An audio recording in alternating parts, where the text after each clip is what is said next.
아가서 5장 2절로 8절 말씀, 생명의 샘가루는 5월 21일 주일 말씀입니다. 함께 읽겠습니다. 5장 2절로 8절 말씀. 내가 잘지라도 마음은 깨어 있는데 나의 사랑하는 자의 소리가 들리는구나. 문을 두드려 이르기를 나의 누이, 나의 사랑, 나의 비둘기, 나의 완전한 자야, 문을 열어다오. 내 머리에는 이슬이, 내 머리털에는 밤이슬이 가득하였다 하는구나.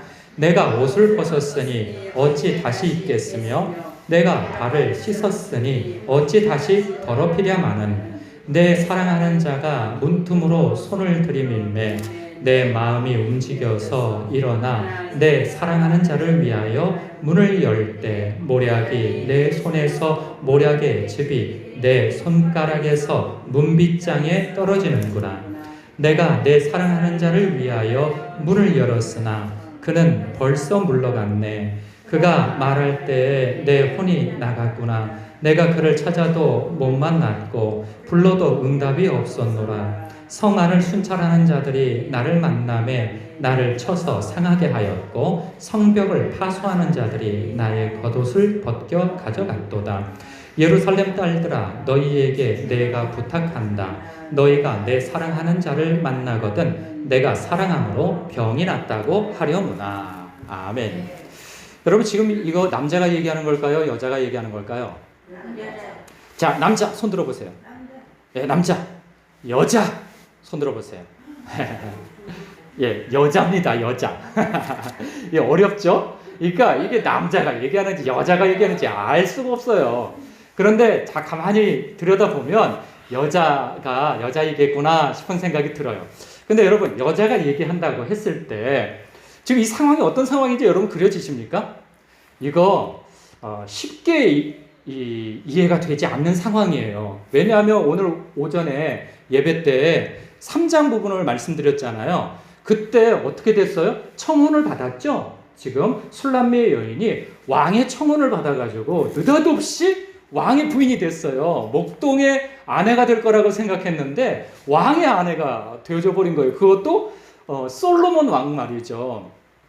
이스라엘의 왕 중에 가장 아주 부유하고 부강한 나라의 그 이스라엘 때의 태평생대를 이끌어갔던 왕이었단 말이죠. 그 왕의 아내가 되어진 거예요. 그래서 3장이 끝나고 4장 부분에서는 첫날 밤을 보내는 이야기로, 그래서 왕이 자기 곁에 있는 이 아내, 새 신부가 얼마나 아름다운지 그 아름다움을 조목조목 이렇게 시적으로 표현한 내용들이 4장이에요. 그러면 결혼했지, 신방도 신혼 첫날 밤도 보냈죠. 그러고 나면 지금 왕궁에서 일어나야 할 상황인 것 같잖아요? 그렇죠? 그런데 가만히 읽어보면 이게 도대체 무슨 상황이야? 아니, 왕궁에서 일어났다고 하기에는 뭔가 상황이 안 맞아요. 잘 보세요. 보면은 지금 여자가 잠들었어요. 잠들었는데 문 바깥에서 남자가 나의 사랑, 나의 어여쁜 자야, 나의 비둘기야, 나의 완전한 자야. 어우, 진짜 이 낯간지러운 표현 진짜 아주 간지러워서 진짜 제 아내한테 이렇게 좀 한번 실천을 해볼까 했는데 이게 쉽지가 않더라고요. 나의 사랑, 나의 어여쁜 자야, 나의 비둘기. 그러면 뭐야 당신? 막 그럴 것 같아요. 어디 아파? 막 그럴 것 같아요. 근데 막 이렇게 정말 이 입술 간지러운 얘기, 막 이렇게 막 몸이 뒤틀릴 것 같은 나의 완전한 자여 문을 열어다오. 내 머리에는 이슬이, 내 머리털에는 밤이슬이 이렇게 가득하다는 거예요. 밤이슬 맞으면서 지금 왔다는 거예요. 왕이. 그거 좀 이해하기가 어렵죠. 왕궁 아닌데 물론 부인들이 하도 많으니까 거처가 다 따로 마련되어 있겠죠. 그래서 왕이 그 한밤중에 밤낮을 맞아가면서 이렇게 왔다는 얘기야? 하기에는 뭔가 좀 맞지 않아요. 그 고대시대 때라 할지라도 왕이 밤낮을 맞는다고 혼자 가게 내버려 둡니까? 내시들이고 누구 간에 다 그때 안 자고 가서 우산 받쳐들고 따라가죠. 근데 뭐 시적인 표현이라 그럴 수도 있겠다, 이런 생각도 해보고요. 그리고 또 지금 뭐 옥신각신 하다가 남자가 돌아갔어요. 그리고 난 다음에 막 찾으러 가는 그 대목에서 말이죠. 7절에 한번 보세요. 성안을 순찰하는 자들이 나를 만남에 나를 쳐서 상하게 하였고, 이 말이 됩니까? 아니, 그 순찰자를 만났다고 했을 때 아무리 정신없는 순찰자를 할지라도 왕비의 옷을 못 알아볼까요? 예? 그러니까 순찰자가 어디 왕비를 뭐 때리고 쳐서 상하게 하고 성벽을 파수하는 자들이 나의 겉옷을 벗겨갔더라. 이 말이 좀 이상하잖아요. 이게 좀 대간 좀 말이 안 되고요. 그리고 이게 조금 더 넘어가면요, 이 6장 그 2절에 보면요, 지금 찾아 헤매던 이 여인이요, 나중에는 단념하고 이런 생각을 해요. 양떼를 먹이며, 그러니까 내 사랑하는 자가 자기 동산으로 내려가 향기로운 꽃밭에 이르러서 동산 가운데서 양떼를 먹이며 백합화를 꺾는구나. 지금 상황을 보세요. 지금 왕이 아닌 거예요. 이 여인에게 지금 이 남자가 왕이 아니에요. 그리고 찾으러 돌아다니는데, 성 어디로 막 찾으러 돌아다니는데 순찰자가 왕비인도 못 알아보고, 그리고 또 자기의 그 남자가 지금 양떼 무리 속으로 가가지고 거기에서 양 지키면서 옆에 있는 들꽃 뽑아가지고 순자가 나를 사랑해, 순자가 나를 사랑하지 않아, 순자가 나를 사랑해, 순자가 나를 사랑하지 않아. 지금 막 꽃잎 뜯어가면서 지금 백합화를 뜯어가면서 이러고 있다는 거예요. 이거 뭔가 그림이 안 맞아요. 그래서 이게 예전에 그 어떤 주석서를 보니까 또 다른 남자에 대한 해석을 하더라고요. 지금 술람미의 여인이 결혼을 했는데 왕비가 되어졌단 말이죠. 그런데 또 다른 목동이 있었다는 거야. 사랑하나. 그러니까 삼각관계라는 거죠. 아, 이거 뭐 갑자기 이거 막장이 되어져 가는 거예요. 지금 앞에까지 아름다운 사랑 이야기로 가다가 갑자기 막장으로 흘러가는 그런 것이다. 아, 그건 집어치웠어요, 제가. 이거 말도 안 된다. 집어치우고, 제가 말씀드리기는 이거 뮤지컬과 같다고 그랬잖아요. 근데 마치 이렇게 보여요. 제가 볼 때는. 결혼을 했어요. 신혼 첫날밤도 보내고 이제 결혼이 어느 정도 진행되어질 때 과거를 연상하는 거죠. 여러분, 살다 보면요, 아름다운 때를 연상할 때가 있어요. 저는 제 아내하고 좋았을 때가 있었는데, 그때가 언제냐면 신혼여행 갔을 때예요. 그 보라카이에 가가지고 그 바닷가를 같이 손잡고 쭉 걸어갔던, 사실 저는 그때 그 스노클링 있거든요. 스노클링을 하고 싶어가지고 예약이 되어져 있었는데, 제 아내가 거기서 스노클링 한 번 입에 물고 물에 들어갔다 나와서 막 울고 못하겠다고 막 그 생떼를 써가지고, 아, 제가 그렇게 바닷속에 들어가고 싶었던 거였는데 못 들어갔어요. 그래서 지금 같으면 제가 아마 짜증을 내고 화를 냈을지 모르겠어요. 근데 신혼 때는 그런 마음이 안 들잖아요. 다 이쁘잖아요. 그래, 알았어요. 뭐 내가 우리 저기 따로 다른 사람들 보내고 우리 바닷가에도 걷자고 해가지고 바닷가를 이렇게 걷고 그냥 쭉 걸어 다니는데, 아, 그때가 저는 제일 기억에 남아요.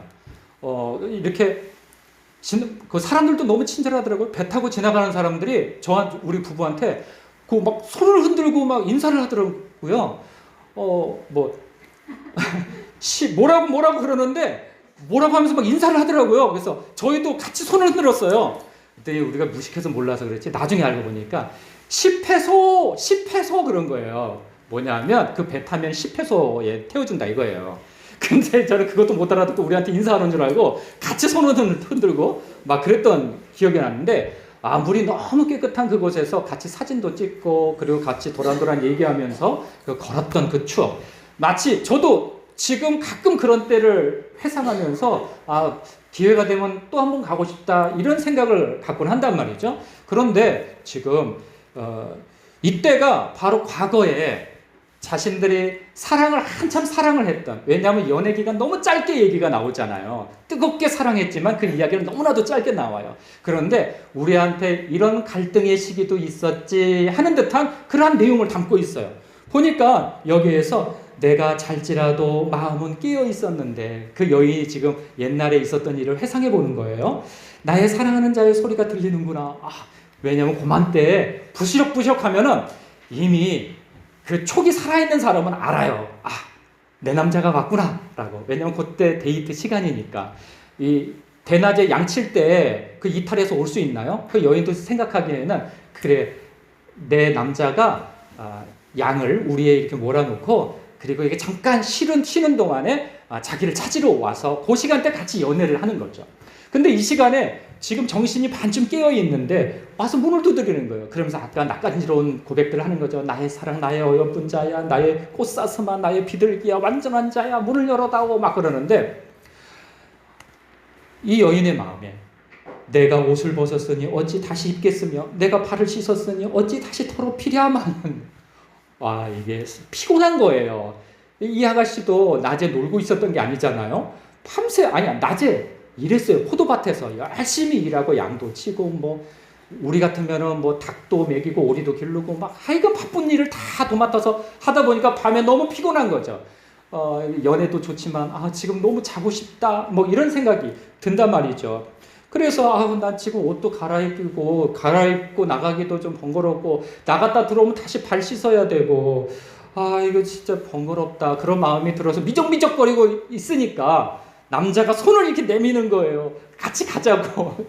그걸 보니까 너무 이 적극적으로 구해야 하는 이 남자의 손을 보면서 안 되겠다 나가야 되겠다 그런 거죠. 그래서 5절에 일어나 내 사랑하는 자를 위하여 문을 열 때 여기까지 나오는데 그 이전에 여러분 이런 거죠. 이 여인이 나중에 무슨 얘기를 하냐면 6절에 그러니까 이제 마음을 먹고 나가려고 했더니 나가봤더니 내님은 가버리고 없는 거예요. 기다리다 지쳐서. 예? 그러니까 자꾸 미적미적 되니까 이 남자 입장에서는 너무 피곤한가? 오늘은 아닌가? 아니면 마음이 변했나? 뭐 이런 여러 가지 생각을 할 수 있잖아요. 그러고 돌아간 거예요. 그 순자가 너무 피곤한가 보다 오늘. 사랑하면 모든 게 배려가 돼요. 그래서 오늘 피곤한가 보다 하고 돌아갔어요. 돌아갔는데 이제 그때 마음이 변심이 일어나서 순자는 막 일어나가지고 좀 막 일어났죠. 근데 여기에서 먼저 우리가 묵상할 대목은 이건 거죠. 핑계가 많아질 때가 있어요. 우리가 신앙생활을 할 때 보면 우리가 뜨거울 때에는 항상 뜨거울 거라고 생각하지만 그 뜨거움도 식어지는 때가 있어요.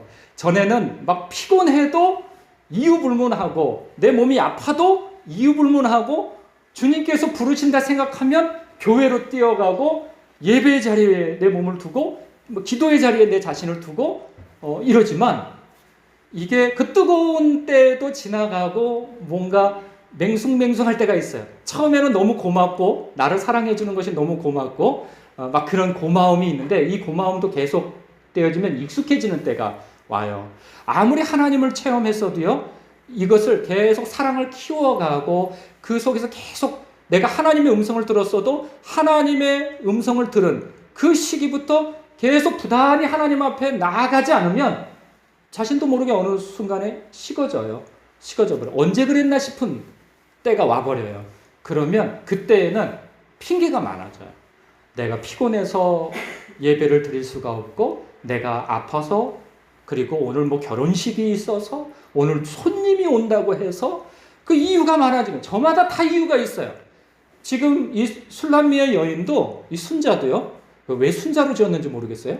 갑자기 생각난 게 순자인데 이 순자가 이순자 순자 그냥 박순자 이순자 얘는 전 대통령 사부인 말고 부인 말고 그 순자가 너무 피곤해서 나름 이유가 있어요. 그러나 자기의 님을 놓쳐버리는 그런 아찔한 순간도 있었던 것을 회상하는 거예요. 우리의 신앙도 그런 때가 있을 수 있다는 거예요.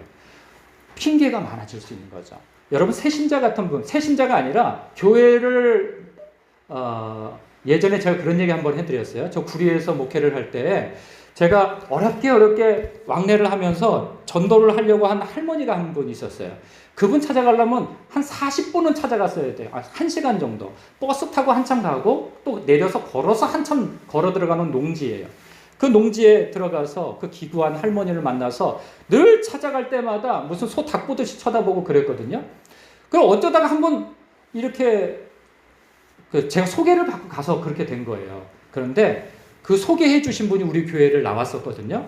근데 그분이 목사님이 맨날 찾아오르는데 왜 교회를 안 가냐고 한번 가지 그랬던 거예요. 이제 전도를 하신다고 이제 그렇게 한 건데 그 전도하신다고 하는 그분도 신앙이 그렇게 있지는 않았어요. 그런데 그 어르신이 이런 얘기를 하는 거예요. 나는 죄가 너무 많아서 교회 못 가. 이렇게 얘기를 했던 거예요. 나는 죄가 많은 년이라 나는 교회 못 가. 당신이나 가시라고 그랬어요. 그랬더니 그분이 뭐라 그랬다고요? 기억나세요? 기억나세요? 예전에 제가 한번 이거 얘기한 적 있어요. 그 옆에 있는 분이 이렇게 얘기를 했어요. 우리 교회에 나오셨던 분이. 그 교회 가니까 그 예수님이 그 죄 다 사해준다고 그러던데, 그 나가라고. 그 왜 혼자 해결하지도 못할 일을 그 혼자 부둥켜 안고 있냐고. 그 교회 나가면은 그 예수님이 다 해결해준다고 그러던데. 그 얘기를 했던 거예요. 그분은 뭐 대단한 지식을 가지고 있었던 게 아니라 예배 때 그냥 잘 들었던 그 얘기를 가지고 그 할머니한테 다 그렇게 얘기를 했던 거예요. 그 할머니가 나왔어요, 교회를. 나중에 궁금해서 물어봤더니 그 얘기를 해주신 거예요, 저한테. 내가 죄가 많은 년이라 내가 교회 못 간다고 생각을 했는데, 그 누구누구가 교회 나가면 그 예수님이 내 죄 다 사해준다고 그랬다고. 그래서 나오신 거예요. 사람이 핑계를 두기 시작하면은 못 나갈 일밖에 없는 거예요.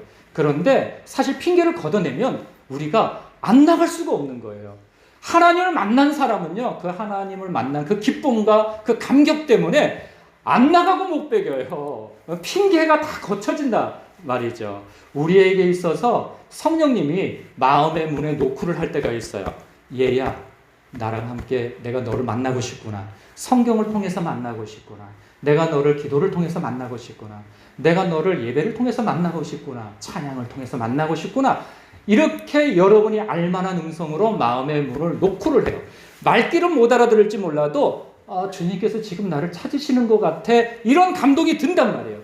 그때 핑계 두지 마시고 주님 앞에 반응하여 기도를 하시든 말씀으로 만나시든지 예배를 통해서 만나시든지 만날 수 있어야 하는 것입니다. 그래서 여러분, 그리고 난 다음에 이 자매가, 이 순자가 핑계를, 아이고 내가 이럴 때가 아니지, 나가야지, 피곤이 몇 말이야, 내님을 만나러 가야지 하고 나가는데 또 문제가 생겨요. 생얼로 나가기가 뭐한 거예요. 전에야 일하다가 만났으니까 어쩔 수 없었지만 지금은 집에 있잖아요. 그러니까 내님에게 이쁜 모습 보여주고 싶은 거예요. 그래서 얼굴에 막 이리저리 찍어 바르고 막 머리 손질하고 뭐 한참 그러고 나가니까 이미 가고 없는 거예요. 그게 5절의 얘기예요. 일어나 내 사랑하는 자를 위하여 문을 열 때 모략이 내 손에서 모략의 즙이 내 손가락에서 몸빗장에 떨어지는 거라. 보세요. 뭐 향수 뿌리고 뭐 하고 한참 몸담장을 하고 난 다음에 나가니까 이미 내님은 가고 없는 거예요. 예? 여러분, 우리가 주님 앞에 너무 지나치게 많이 준비하느라 주님을 못 만날 수도 있다고 생각하셔야 합니다. 여러분, 기도할 때 주님의 임재를 경험하지 못하는 사람들은 어떤 사람들인지 아십니까? 어떤 사람일 것 같아요? 미사 여구가 많은 사람은 주님의 음성을 못 들어요. 예? 주님 앞에 깊은 임재를 경험하지 못해요. 그러니까 하나님 앞에 나아갈 때 미사 여구, 그냥 쓸데없는 말을 많이 하는 거죠. 전능하신 하나님, 무소부재하고 하여간 뭐 천지 만물을 창조하신 하나님, 여러 가지 그냥 좋은 말을 쫙또 늘어놓고 하나님 앞에 환심을 사고 그 다음에 뭔 얘기를 하려고 하면은 그때 내가 뭔 얘기를 할 거 다 잊어버려요. 예? 그런 것처럼 주님의 임재는 이미 떠나가고 없어요. 나의 아픔, 그리고 나의 약함, 나의 감정, 그것을 있는 그대로 주님 앞에 나아가는 거예요. 가지고 나아가는 거예요. 기도할 때도 마찬가지이고 예배 드릴 때도 마찬가지예요. 예배 드릴 때 우리가 전날부터 준비는 되어져 있어야 돼요. 그런데 아침에 늦지막히 그냥 준비도 안 돼가지고 전날부터 마음의 준비가 안 되어 있으면 주일 아침에도 준비가 안 되어 있단 말이죠. 그래서 그때 가서 부랴부랴 막 준비를 하고 막 한참, 근데 그걸 주님을 위해서 준비를 하느냐? 그렇지 않을 수도 있어요. 사람들의 눈을 의식하여서 준비하느라 정작 예배 시간에도 늦을 수 있게 되어지고 좀 늦게 되어지고 그러면 에이, 오늘은 안 가. 이렇게 되어져 버리고 말이죠. 그래서 우리가 미리, 사실 이 순자도 말이죠. 그 시간대에 온다는 거 알고 있잖아요. 보통. 그렇다고 한다면 미리 준비하고 있었어야죠. 이거는 좀 어거지성 해석일 수 있겠으나 우리가 이 말씀을 그렇게 한번 묵상을 해보자 하는 것이죠. 그렇게 해서 지금 이전에 내가 이 관계가 정말 깨져버릴 위기도 있었구나 생각하면서 과거를 회상하는 거죠. 그런데 여러분, 이 여인은 남자를 놓칠 수가 없어요. 그리고 이 남자는 이 여인의 마음을 오해할 수도 없어요. 왜 그래요? 이 여인의 마음을 보세요. 벌떡 일어나서 나가가지고 막 찾아 헤매잖아요. 그러면서 6절에 이래요. 내가 내 사랑하는 자를 위하여 문을 열었으나 그는 벌써 물러갔네. 그가 말할 때 내 혼이 나갔구나. 내가 정신없는, 아유 이 바보 같은 니은 하면서 막 스스로를 이게 자책을 하고 그런단 말이에요. 내가 그를 찾아도 못 만났고 불러도 응답이 없었도다 하면서 스스로를 막 자책해요. 그러면서 막 찾아 헤매는데 뭐 순찰자든 성벽을 파수하는 사람들이 뭐라고 해도 아랑곳하지 않고 찾는 거예요. 여러분, 주님을 만나는 사람은 간절히 찾는 사람이 만나요. 그 마음에 간절함이 있는 사람, 사슴이 시냇물을 찾아 헤매이듯이, 목마른 사슴이 시냇물을 찾아 헤매이듯이 찾는 사람이 주님의 임재를 경험하고요. 주님을 만나고 그렇습니다. 우리가 소유해야 할 것은 갈망입니다. 주님을 향한 목마름. 심령이 가난한 자가 복이 있고 천국이 그의 것입니다.